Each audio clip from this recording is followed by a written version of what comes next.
Madam, మీ దృష్టిలో ఇప్పటివరకు మీ అనుభవంలో దశాబ్దానం పైగా ఉన్న అనుభవంలో, so what are the myths? అది ఎక్కువ అనారోగ్యానికి గురి చేసే మిత్స్ ఏంటి? వాటిని ఎట్లా బరస్ట్ చేస్తున్నారు? So what are the general myths? Dieting అనే ఒక ప్రభావంలో అసలే ఫుడ్ బాగా తగ్గించి తీసుకోవడం చాలా risky. Okay. Especially weight loss తగ్గాలనుకునే వాళ్ళు మొత్తం ఫుడ్ తీసేసి ఓన్లీ సాలడ్లు తింటూ ఉంటారు. అలాంటప్పుడు మెటబాలిజం ఇంకా తగ్గిపోతుంది కానీ ఇంప్రూవ్ అవ్వదు. అది కామన్ మిత్, మొత్తం ఫుడ్ ఆపేయాలని. Time restricted eating important. నేను అలా తినొద్దన్నానే కానీ ఫాస్టింగ్ చేయొద్దు అని లేదు. కొన్ని పీరియడ్స్ ఆఫ్ టైంలో తినాలి, కొన్ని పీరియడ్స్ ఆఫ్ టైంలో ఆపాలి. అలాగే over exercise is not good.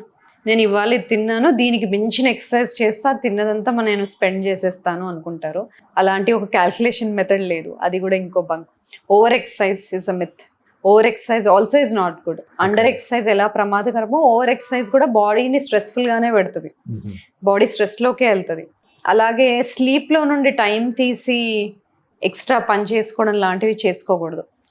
ఆ స్లీప్ని కాంప్రమైజ్ చేయకూడదు. అలాగే నా లైఫ్ చాలా స్ట్రెస్ఫుల్గా ఉంటుంది, నేను దేనికి టైం తీయలేను అలా అనుకోకూడదు. Self care is very important. మన కోసం మనం టైం తీసుకోవాలి. స్ట్రెస్ ఉంటాయి కానీ డీస్ట్రెస్ అయ్యే ఒక టెక్నిక్స్ మనం నేర్చుకొని అవి ఆచరణలో పెట్టుకోవాలి. సో ఇవి నేను సామాన్యంగా చూస్తూ ఉంటాను. మీరు తీసుకునే అదే మందులు, అదే నాణ్యమైన మందులు, కానీ సగం ధరకే.